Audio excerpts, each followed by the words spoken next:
Hello everyone, welcome back to our channel. तो आज हम स्टार्ट करने जा रहे हैं हमारा अकाउंटिंग फॉर शेयर कैपिटल का बहुत ही इंपॉर्टेंट और easy topic, issue of share for consideration other than cash. इसी को कई बार हम परचेज कंसिडरेशन भी कहते हैं। तो ये बहुत ही सिंपल टॉपिक है। पहले हम इसको समझते हैं, परचेज कंसिडरेशन या कंसिडरेशन अदर देन कैश क्या होता है। हमने एक एग्जाम्पल के द्वारा समझते हैं। जैसे कि एक कंपनी है अंजलि एंड कंपनी लिमिटेड, उसने जिंदल लिमिटेड से मशीनरी या उनका बिजनेस खरीदा है और उसके बदले मशीनरी की कीमत कितनी थी, 3,80,000, और उसके बदले वो क्या कर रही है, 20,000 कैश में दे रही है और बाकी जितना भी बैलेंस बच गया उसको इश्यू ऑफ शेयर। यहाँ पर वो क्या कर रही है, बैलेंस अपनी पेमेंट के लिए क्या यूज़ कर रही है, शेयर इशू कर रही है अपनी कंपनी में। तो इसी को हम कहते हैं issue of share for consideration other than cash, कि कैश की जगह पर वो क्या कर रहे हैं, शेयर इशू कर रहे हैं अपने कंसिडरेशन के लिए। कंसिडरेशन का मतलब यहाँ पर हो गया कि जो उन्होंने परचेज किया है, परचेज किए गए अमाउंट की जगह पर। तो इसमें हमारी 3 एंट्रीज होती है, बहुत ही सिंपल एंट्रीज है। पहली एंट्री होती है परचेज की, कि जो हमने एसेट्स परचेज किया है या जो भी हमने परचेज किया उसकी एंट्री। सेकंड होती है लाइबिलिटी की, सेकंड होती है हमारी पेमेंट की, सॉरी, सेकंड पेमेंट की होती है। और थर्ड एंड लास्ट होती है हमारी इशू करने की, कि हम शेयर इशू कर रहे हैं, एट पार पे कर रहे हैं, एट प्रीमियम पे कर रहे हैं। कई बार हम क्या करते हैं, पेमेंट की एंट्री कंबाइंड भी कर सकते हैं इनके साथ। तो अभी हम देखते हैं, नॉर्मल हम परचेज की देखते हैं। अगर हम किसी का सिर्फ एसेट्स परचेज करें तो ऊपर सिर्फ एसेट्स आएगा, परचेज की एंट्री हमारी है। अगर हम एसेट्स परचेज कर रहे हैं तो सिर्फ परचेज में हमारा एसेट्स आएगा। अगर हम पूरा बिजनेस परचेज करें तो बिजनेस में जितनी भी चीज़ें होंगी, एसेट्स हो, लाइबिलिटी हो, वो सारी चीज़ें आएंगी। तो हम सारा लेके चलते हैं। जो भी हमारे एसेट्स होंगे उनको हमें डेबिट करना होगा, sundry assets account, sundry assets account debit to vendor. Vendor का मतलब होता है जिससे हम ये चीज़ खरीद रहे हैं, to vendor account and to sundry liability account. अब कई बार क्या होता है, हमारे एसेट्स का अमाउंट ज़्यादा है, यानी कि डेबिट बैलेंस ज़्यादा है और क्रेडिट बैलेंस कम है। तो इसमें हमारे क्रेडिट बैलेंस में एक छोटा सा बैलेंसिंग फिगर आ जाता है जिसको हम कहते हैं कैपिटल रिजर्व। क्या कहते हैं, कैपिटल रिजर्व अकाउंट। लेकिन ऐसा भी हो सकता है कि कई बार हमारा क्रेडिट बैलेंस ज़्यादा है और डेबिट बैलेंस कम। तो इस केस में हमारा डेबिट साइड आ जाता है गुडविल। क्या आ जाता है, गुडविल। तो गुडविल अकाउंट को हमें डेबिट करना होता है। किसी क्वेश्चन में या तो गुडविल होगा या कैपिटल रिजर्व ही होगा, जब दोनों चीज़ों की बात की गई होगी क्वेश्चन में, एसेट्स की और लाइबिलिटी की। अगर क्वेश्चन में सिर्फ एसेट्स की बात की गई है तो आपकी नॉर्मल एंट्री होगी sundry assets account debit to vendor. तो हमारी परचेज की एंट्री हो गई। अब इसके बाद आती है, हम इसका नरेशन भी लिख सकते हैं, बहुत ही ईजी है, being the assets purchase, being the assets purchase from vendor. जब आप क्वेश्चन करेंगे तो यहाँ पर वेंडर का नाम लिखेंगे एंड लाइबिलिटी पेड, और जो भी उसकी लाइबिलिटी होगी वो भी पे करेंगे, लाइबिलिटी पेड। जिस क्वेश्चन में लाइबिलिटी होगा उसी में हम ये लिखेंगे, वरना हम लाइबिलिटी नहीं लिखेंगे। सेकंड होती है हमारी पेमेंट की। तो कई बार क्वेश्चन में क्या होता है कि कुछ पैसे हम परचेज कंसिडरेशन के या जो वेंडर के पैसे होते हैं उनको हम कुछ को पे कर देते हैं, कैश के रूप में, चेक के रूप में, बैंक के रूप में। तो पेमेंट की एंट्री बहुत ही सिंपल होती है हमारी। पेमेंट की एंट्री देख लेते हैं। जो भी हमारा वेंडर होगा उसको हमें क्या करना होगा, debit, vendors account debit to, अगर हमने कैश के थ्रू किया है, बैंक के थ्रू किया है या चेक के थ्रू किया है तो सबके लिए बैंक ही लिखेंगे हम ज़्यादातर, बैंक अकाउंट। क्योंकि 20,000 से जितनी भी एक्स्ट्रा ट्रांजेक्शन होती है सब में हम बैंक यूज़ करते हैं। बीइंग द, इसकी नरेशन देख लेते हैं हम, बीइंग द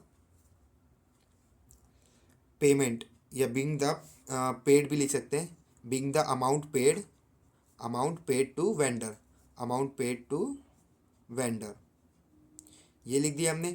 अब थर्ड आती है हमारी इशू की, थर्ड आती है इशू, इशू ऑफ शेयर, कि हम शेयर इशू कर रहे हैं अपने वेंडर को। तो इसमें हमारा पहला केस होता है, हमारा पहला केस क्या होता है कि हम जो शेयर इशू कर रहे हैं वो हम किस में कर रहे हैं, कैश में कर रहे हैं।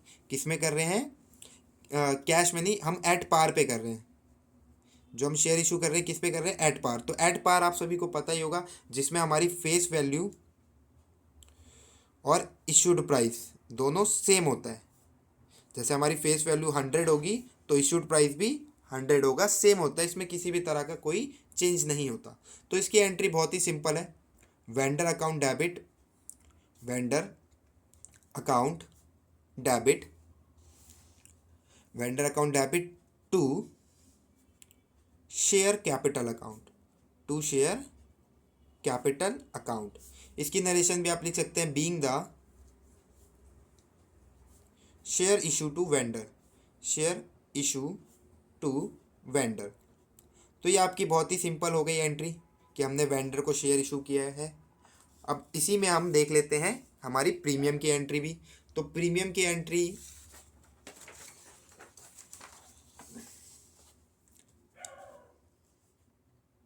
At premium, at premium. तो जैसा कि आपके एट पार में एंट्री थी वैसा ही सेम एंट्री होती है इसमें भी। अब प्रीमियम का मतलब क्या हो गया कि हमारी फेस वैल्यू क्या है, 100 है मान लो, और इशूड प्राइस आपका है 120। कितना है, 120। तो इस तरीके के क्वेश्चन में हमारी एंट्री स्टार्टिंग की सेम रहती है, vendor account debit, vendor account debit to share capital account, to share capital account, and इसके बाद होती है to security premium reserve, to security premium reserve. ये हमारी लास्ट जो हमारा प्रीमियम वाला क्वेश्चन होता है उसमें ये ऐड हो जाता है। अब कई बार इन क्वेश्चनों में हमें एक और चीज़ निकालनी होती है जो कि इम्पॉर्टेंट है हमारे लिए, वर्किंग नोट में भी हम उसे लिख लेते हैं कई बारी,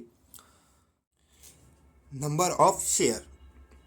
तो इसको निकालने का बहुत ही आसान तरीका है, जो भी हमारा परचेज कंसिडरेशन का अमाउंट होगा, परचेज कंसिडरेशन मतलब जितने का हमने अपना एसेट्स खरीदा है या हमने उनका बिजनेस खरीदा है, जो वेंडर में आएगा वही अमाउंट हमें लेना है और उसको डिवाइड करना है इशूड प्राइस ऑफ शेयर, जितने का हमने शेयर इशू किया है। इससे क्या आ जाएगा, हमारा नंबर ऑफ शेयर आ जाएगा। तो अभी तक हमने ये देख लिया, चलिए इसके बिहाफ पे एक क्वेश्चन देखते हैं, एक प्रॉब्लम देखते हैं। तो क्वेश्चन ये रहा हमारे सामने, Anjali and company purchase a machinery from Jindal limited for ₹3,80,000 as per purchase agreement ₹20,000 were paid in cash. हमने क्या किया, 20,000 पेड कर दिया, किसमें, कैश में पे कर दिया, और balance bye issue of share, और बैलेंस के लिए हमने क्या कर दिया, शेयर इशू कर दिए ऑफ 100 रुपीज़ ईच। तो ये जो 100 रुपीज़ गिवन है हमें आ रही है क्या है, फेस वैल्यू है। What will be the entries pass if the share are issued at par at premium? तो यहाँ पर हमें दोनों केस दे रखे हैं, एट पार और एट प्रीमियम। कब परचेज कंसिडरेशन का कभी भी हमारा डिस्काउंट पे नहीं होता, वो डिवेंचर में आ जाता है कई बारी, लेकिन शेयर में कभी नहीं आता। तो देखते हैं, हमें सारे क्वेश्चन में डिटेल दे रखी है। तो सबसे पहली एंट्री, सॉल्यूशन देखते हैं हम इसका। सबसे पहली एंट्री हमारी क्या होती है, परचेज की, जैसा कि हमने देखा है। तो परचेज की एंट्री में हमने क्या देखा है कि sundry assets account debit, goodwill, vendor, ये सारी चीज़ें, लेकिन क्वेश्चन में हमें सिर्फ एक ही चीज़ गिवन है, क्या है, मशीनरी। तो हम सिर्फ नॉर्मल एंट्री करेंगे, पहली एंट्री परचेज की। आप बाकायदा फॉर्मेट बना के करना, हम ऐसे ही कर रहे हैं। तो हमारे सन्ड्री एसेट्स का नाम क्या है, मशीनरी। तो हम यहाँ लिखेंगे machinery account debit, machinery account debit to. अब टू में क्या आता है, मैंने आपको बताया था, टू में हमारा क्या आता है, वेंडर। तो यहाँ पर अंजलि लिमिटेड ने किससे परचेज किया है, जिंदल लिमिटेड से। किससे परचेज किया है, जिंदल लिमिटेड से। तो यहाँ पर हमारा वेंडर कौन हो गया, यहाँ पर हमारा वेंडर कौन हो गया, Jindal limited, Jindal limited account. तो हमने कितने की मशीनरी परचेज की थी, 3,80,000 की, तो हमने वो लिख दिया। तो नरेशन भी आप लिख देंगे, being the machinery purchase, machinery purchase from, हमने किससे परचेज किया, फ्रॉम जिंदल लिमिटेड। तो हमें उनका नाम लिख देना, फ्रॉम जिंदल लिमिटेड। हमारी परचेज की एंट्री होगी। देन उसके बाद हमारी सेकंड एंट्री होती है। सेकंड एंट्री क्या है हमारी, वो देख लेते हैं। सेकंड एंट्री हमारी होती है पेमेंट की। तो यहाँ पर हमने पेमेंट किया है कुछ कैश में, हाँ हमने पेमेंट किया है कैश में। तो पेमेंट की एंट्री क्या है, vendor account debit to bank account. तो वेंडर कौन है हमारा, जिंदल। तो हम यहाँ पे क्या लिख देंगे, Jindal limited account debit to bank account. हमने कैश में किया तब भी हम बैंक लिख सकते हैं, कोई प्रॉब्लम नहीं है। अब लेकिन परचेज कंसिडरेशन का अमाउंट यहाँ पर हमारा जिंदल में 3,80,000 था, लेकिन हम यहाँ पर पूरा 3,80,000 नहीं लिखेंगे, यहाँ पर हम कितना लिखेंगे, जितना हमने कैश में पे किया है। तो कैश में हमने कितना पे किया, सिर्फ और सिर्फ 20,000, तो हम कितना लिखेंगे, 20,000। और यहाँ पर नरेशन में लिखेंगे हम being the amount paid to Jindal limited by bank या cash, being the amount paid to Jindal limited by cash या बैंक। आई होप यहाँ तक आपको क्लियर हो गया। अब इसके बाद हमारी थर्ड एंड लास्ट एंट्री होती है, जो क्या होती है, इश्यू ऑफ शेयर की। तो यहाँ तक तो हमारे दोनों में, एट पार में एट प्रीमियम में, दोनों में सेम रहेगी। इसके बाद जो हमारी थर्ड एंट्री होगी वो हम करते हैं एट पार की। कौन सी, एट पार की। तो एट पार की बहुत ही सिंपल एंट्री है, vendor account debit to share capital account. तो वेंडर कौन है यहाँ पर, हमारा Jindal, Jindal limited account debit, Jindal limited account debit to share capital account, to share capital account. यहाँ पर हम डायरेक्ट भी अमाउंट लिख सकते हैं 3,80,000, जो हमारा परचेज कंसिडरेशन का अमाउंट था, जितने में उसने मशीनरी परचेज की है। 20,000 पे कर दिया, तो कितना बचा, 3,60,000। तो हम यहाँ पर 3,60,000 ऐसे भी लिख सकते हैं। अगर आपको ऐसे नहीं लिखना, या आपको एक वर्किंग नोट दिखाना पड़ता है नंबर ऑफ शेयर का, जो आपको निकालना ही पड़ेगा, तो आप यहाँ पर लिख सकते हैं नंबर ऑफ शेयर।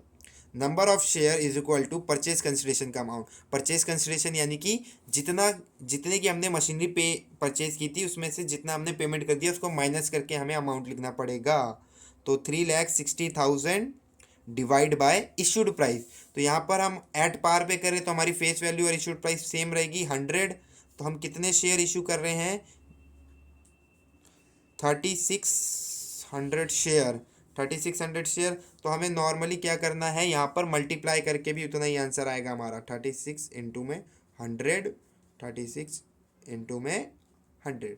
तो ये तो आपका था एट पार का, ये क्या था आपका, एट पार का। अब हम एट प्रीमियम का देख लेते हैं। तो एट प्रीमियम के लिए भी हमारी सिमिलर जो अभी हमने एंट्री पढ़ी थी वही एंट्री होती है,